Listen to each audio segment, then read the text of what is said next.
Hey, you. Here's one way to look at this great big year you've lived and try to understand it.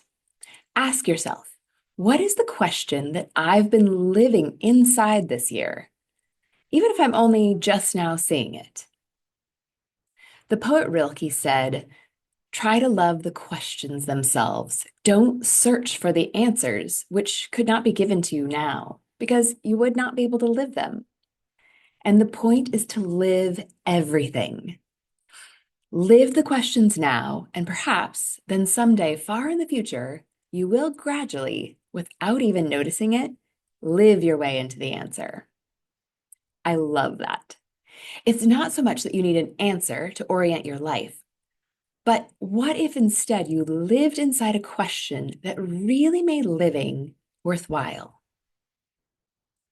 Now that you can name it, you get to decide if you want to keep living inside that same question next year. You might want to. Some questions are so big, it takes way more than 1 year to live inside to get the full richness of them.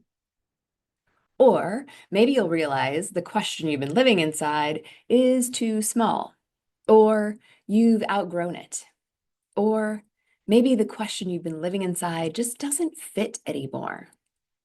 So, what if you lived inside a different question next year? A more interesting question, a more fun question, a more purposeful one, a bigger one, or just one that felt better to live inside. Imagine. In my course, Turn the Page on 2024, we get to go exploring in this year that we've lived to help find the meaning we need from it and decide what do we want to do with that meaning and how do we want to integrate it into our lives. And we get to look ahead to 2025 and dream about what we want for our year and decide things like what kind of question do we want to live inside in 2025? As well as name what brave things do we want to get up to next year and put strategies into place that actually work for us so that those things actually happen. I really hope you'll join me. Registration starts super soon and closes super soon.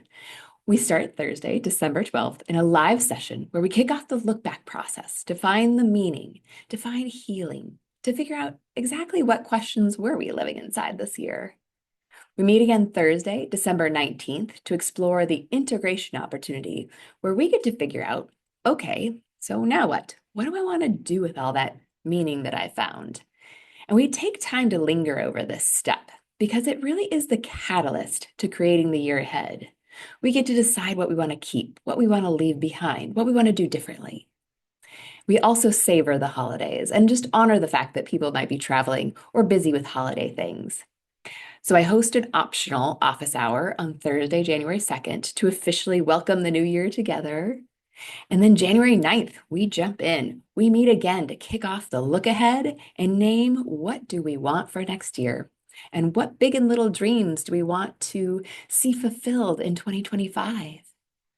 And finally, on Thursday, January 16th, we meet one last time to put strategies into place that work for us, that work for each individual, to make sure that what you want, what you're dreaming about, really truly unfolds in 2025.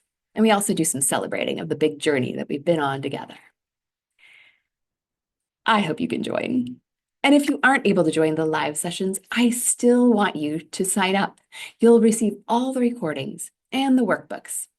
You'll still get the juice of being with the group, and you'll be able to use that whenever the time is right for you. Registration closes at midnight Pacific time, Wednesday, December 11th. That's super soon. So grab your spot today and let's live inside some awesome questions together.